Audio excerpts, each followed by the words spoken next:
Family Lamb, you know what it is.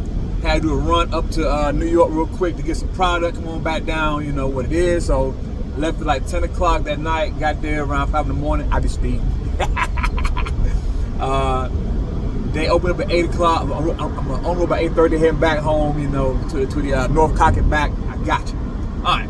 So back on the way that happened. So I made the flight back home, you know, get it going. Home in bed 1 o'clock. Up by 5 on road to 6 to head downtown for my event. Last one of the year, July 27th. My last Taste of Soul NC of the season, right? But family, it couldn't be that easy. So remember I told you that my flight got canceled on Thursday to move to Friday. There was a truck supposed to be at my event. They got in the same predicament. Their flight got canceled out of the country. So they actually couldn't make my event on Saturday either. Boom. It happens, right? So then I had another truck vendor send me a text saying, hey, they also can't make it. They're out of state, you know, they can't get back in town in the right time frame. So now I'm down 2 trucks for my event. And the crazy part is the trucks that I'm down are very popular trucks people want to get to. That's going to happen, you know. I have control over it, but yeah, it happened. I'm like, oh my God. Then I had another vendor that the week prior me leaving for vacation said, hey, they can't make it. They got other event. They're going to try to do that one instead, you know, and they can't be there, right? So now I'm down 3 trucks, really. 3. Woo! So, but you got to pivot, right? So once I got down to 3 trucks, I said, okay, there's a cat who wanted to be part of it. I said, all right, I can pull you in, you know. I got you. I said, are you ready to pay right now? They said, yeah. They paid, got him in. And then the guy who said that he couldn't make it, he had other things he wanted to do instead of mine, called back and said, hey, never mind, you know, I can be there if my spot's still open. Now, it causes me stress, right? You want to be organized, that people are dropping out, people want to be added back in. It's a lot because remember, I got to do the map, and I put a lot of thought to my map all the time. So, you know, come on, man, you're playing the reindeer games. But since I had all the people who cancel out, I said, yeah, you can come on in.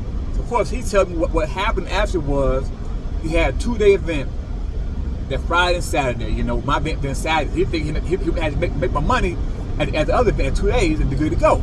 Well, what had happened, though, it was so bad on Friday that he didn't want to come back on Saturday. Want to do mine. I can't take it personal, right? I get it. It's a business decision, you know. So people say, oh, Jay, you should shut him out. I hear you, but y'all, it's not personal. It's money things, so whatever. Plus, again, I'm short these trucks, right? All right, so he's back in it down. Other trucks that couldn't get in, I let in the other person with a trailer now come in as well. So I want to make sure I have enough people to be fed-wise and dessert-wise, so I can, because, you know, I knew that people, it's raining the whole week long. People will be out wanting to have fun, enjoy themselves. So I want to make sure I had enough trucks to cover the demand. All right, so I mean, I had to get home, rewrite up the whole map from scratch, rechange it up, resend it out, you know, get everything together, get for my event. So boom, I tell you, it's not easy to organize, I tell you. But, you know, get it all done, part of the process. But anyway, I get downtown around 7 in the morning, and there aren't any cars in my event footprint. That never happens. Normally, the first hour is me calling the cops, having cars towed out of my event footprint, because, you know, they be in the way. Trucks were supposed to go. I was so elated. I could not believe it. It was just like, wow, this is amazing. So it literally rained Monday, Tuesday, Wednesday, Friday. Sunshine on day of my event. I thought this is meant to be. Oh my God, man. Well,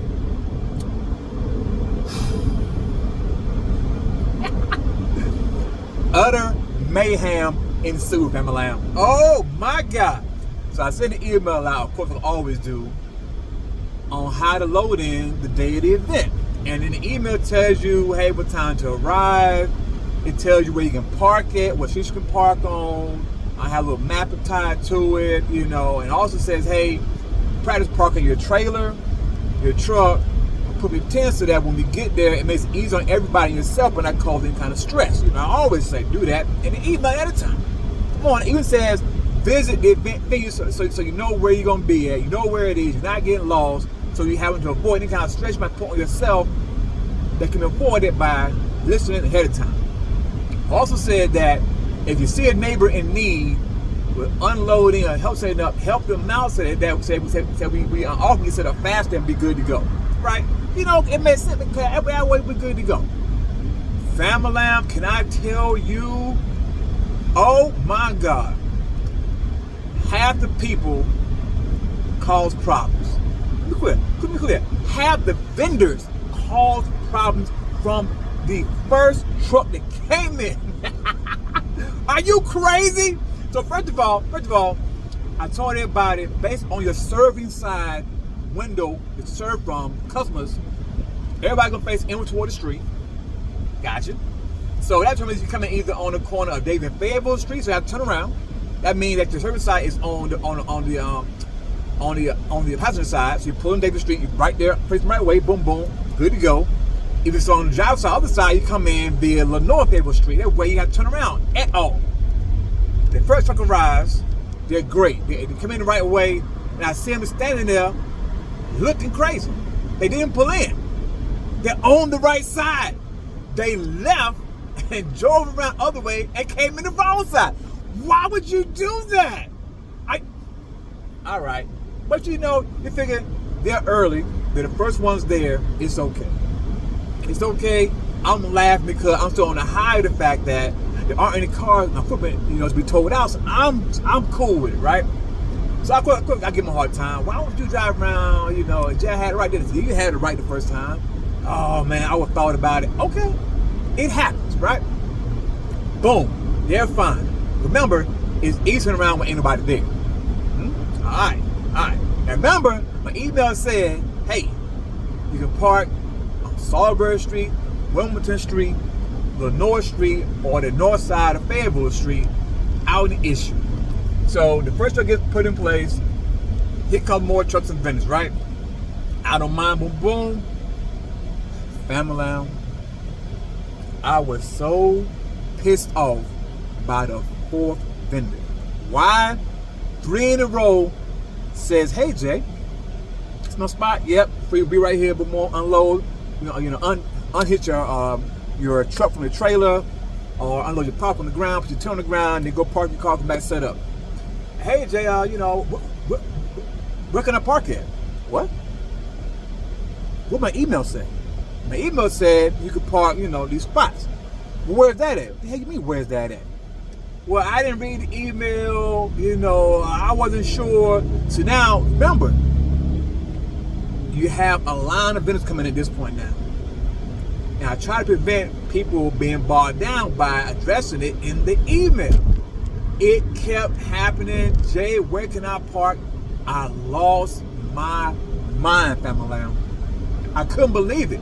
So I'm saying, okay, you can park on Salisbury Street, Fayetteville Street down north hand side, Lenore, and go that way. People looking blank faces. Where's that at? What do you mean, where's that at? It's a block to your left, it's Salisbury Street. A block to your right, Wilmington Street. Straight ahead is damn Fayetteville Street, and behind you, Lenore Street. This got my event footprint.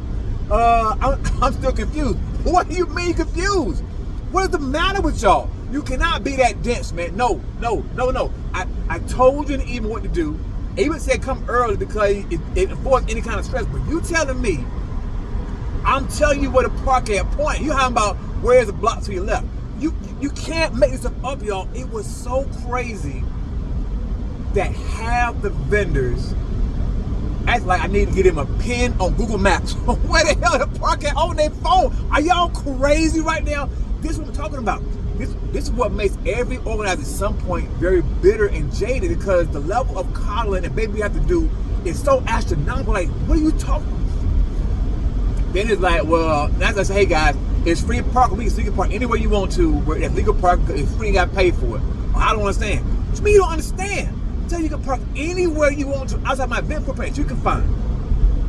They had some people saying, well, normally they have parking for vendors set aside, not downtown Raleigh. You don't. It's never been the case. Why? Because you're downtown. Hello, I have reserved the event footprint for us to sell our wares on and have the festival. Outside of that, I'm not controlling parking because that's too much. For one, I could do that, but pay. No, I've never done that. And most vendors don't do it either. Who are organized don't do that for downtown. Hello, because it costs money. You can park anywhere you want to, free of charge. Okay? They stop playing. Plus, my email told you where to park it. Woo! It kept happening. The cops in there laughing. God, they crazy. I know it because she understands how I'm telling everybody go block to your left now. But where's that? Oh boy, y'all quit playing with me, man. So I'm getting heated, right? And I'm getting heated because be mindful. Now I got to hear people how about they can't park their trailer. Can I do it for them? When I said in my email, practice your business. Practicing your trailer parking, practice your tent setup, and your truck parking. Do all that ahead of time so you can avoid what can happen that cause stress for everybody, including your neighbor and me. So now I gotta park trailers. Oh my! And I gotta answer where to park at. Still, okay, people do the blank faces stares. It was a complete uncalled for, ridiculous mayhem-filled morning for no reason. So it didn't stop there. I parked some trailers. I had to park some trucks. I couldn't believe it, right? It didn't stop there. Then a vendor comes and says, hey Jay, I was told it would be somebody here to help me set up my tent.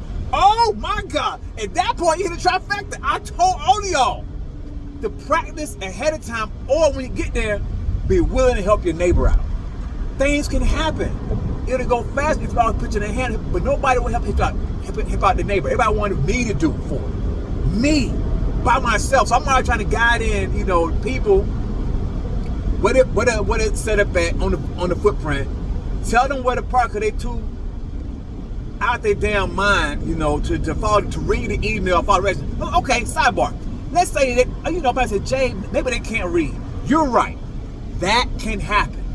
If you can't read, where's your handler? Who reads for you to tell you what the email said? At that point, I wonder how you making it in lifetime. So I want to hear that I can't read stuff. You got people who can help you out in your time of need. And it can't be me who got to deal with 40 plus people, trucks, cars, the police, the traffic people, the city of Raleigh representatives, the fire marshal, all at one time. Everybody got to handle like cups at the same time. So remember, it's fast for me to go ahead and park the trailer, the truck, and put the tents up because I can do it fast. So I park the trailer, boom, boom, got it. I'm gonna doing how I do. Look, hey, no hands, laughing, trying to hide my pissed offness by laughing through it. But it's disgusting. Parking trucks, disgusting. Then I had the tent set up. Hey, you need help? No, I don't. Stand back. You ask me help to get out of the way. I'll do myself because it's faster. Boom, boom. So, all that's going on by me because if I was trying to meet, they're scared to ask the neighbor for help. So, boom, boom, right? So, at this point, I'm pissed off, right? So, but it's okay.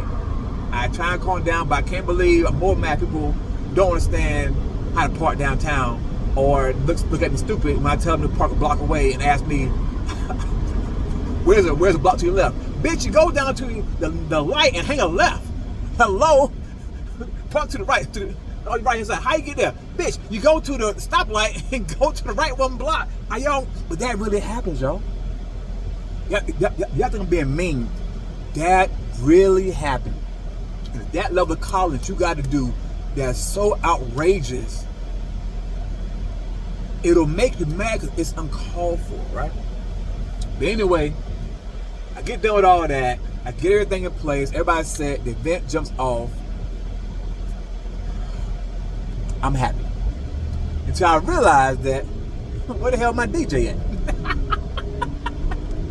The DJ late. The host late. I'm just telling y'all, these are things that you deal with being an organizer. It happens to everybody. It's part of the process, but it can be maddening because, of course, it always works itself out. It always does, right?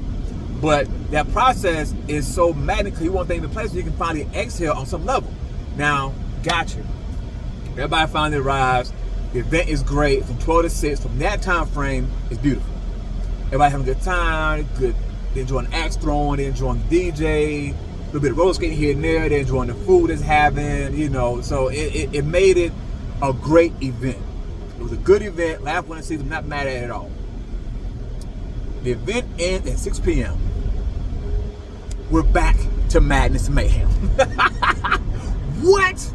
So my email said to get your car at 6:30, make it in, to allow people to get out, the footprint, the customers, the visitors, to get out of the way so you don't cause accidents. Well, there's one ass clown who decided to get his car immediately and drive through the crowd with his car, get to his booth. I said, what are you doing? What are you doing? The email said 6:30. Oh, I thought we had got by 6:30. No, you did not.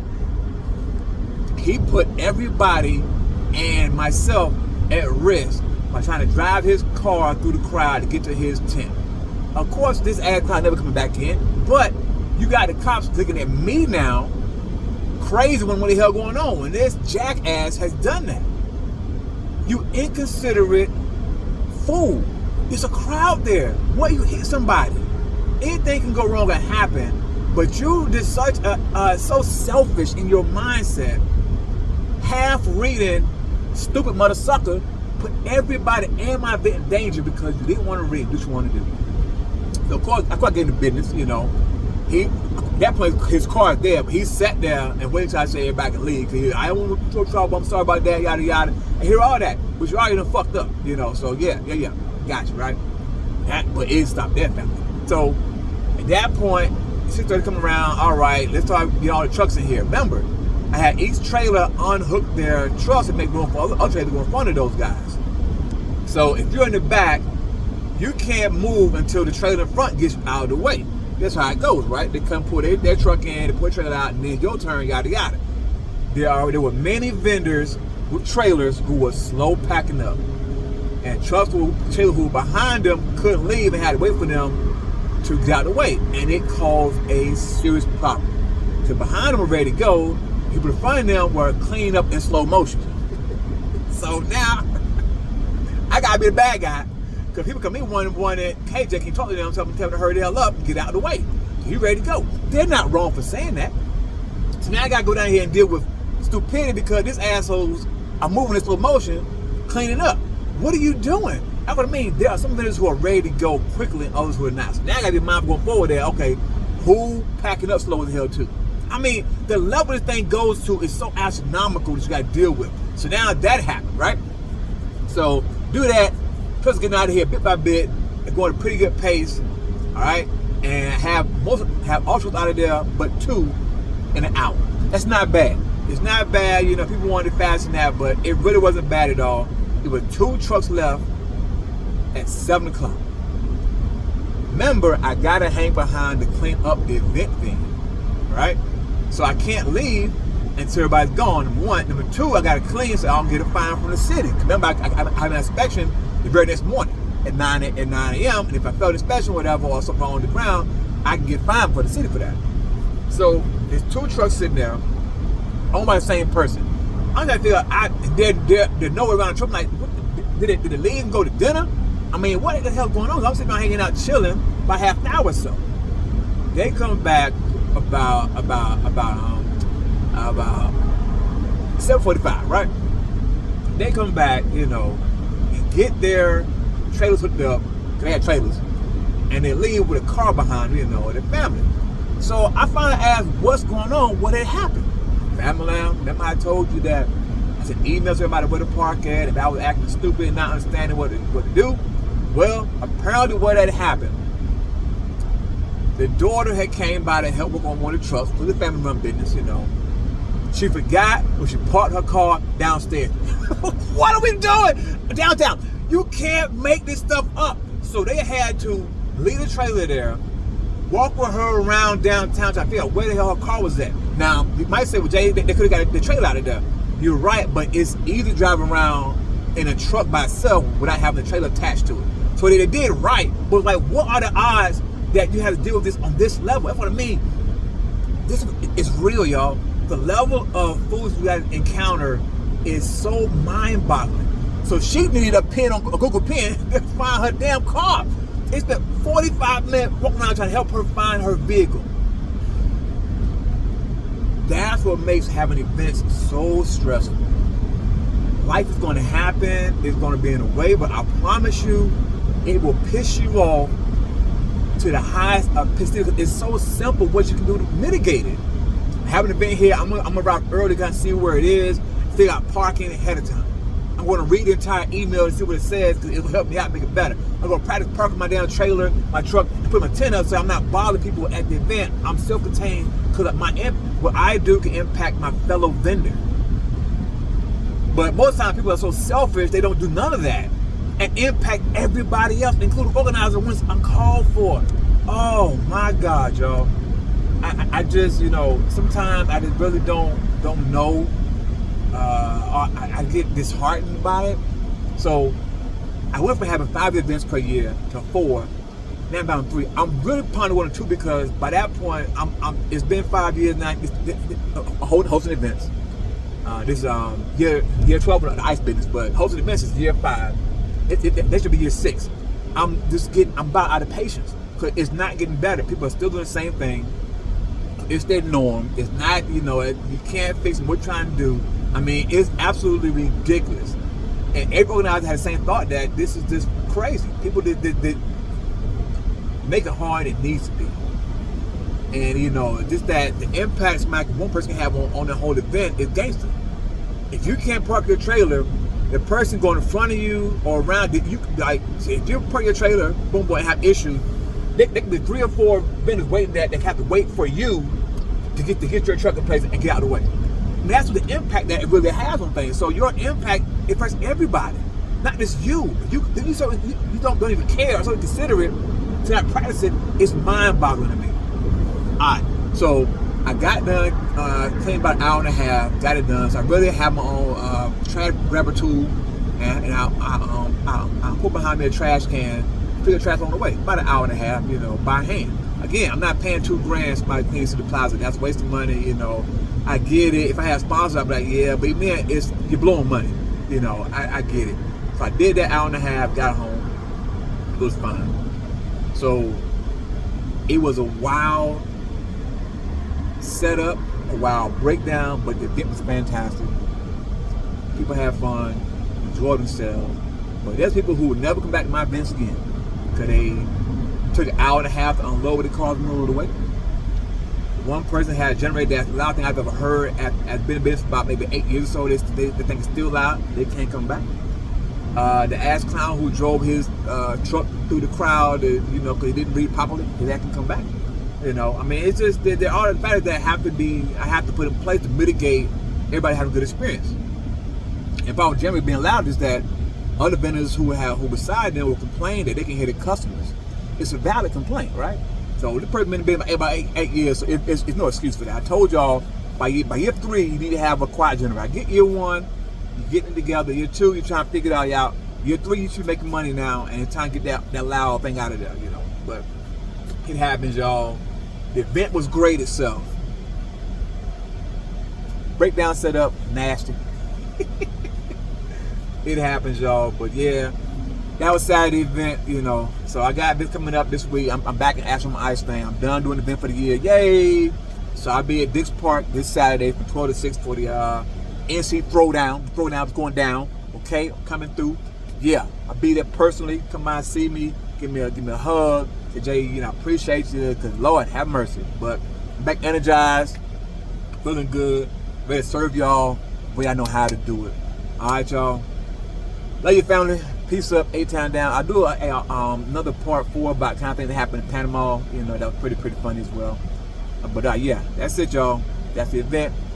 I'm almost home. Maybe about another 3 hours ago. It happens. I'm gonna drive wide awake. All right, y'all. Bye.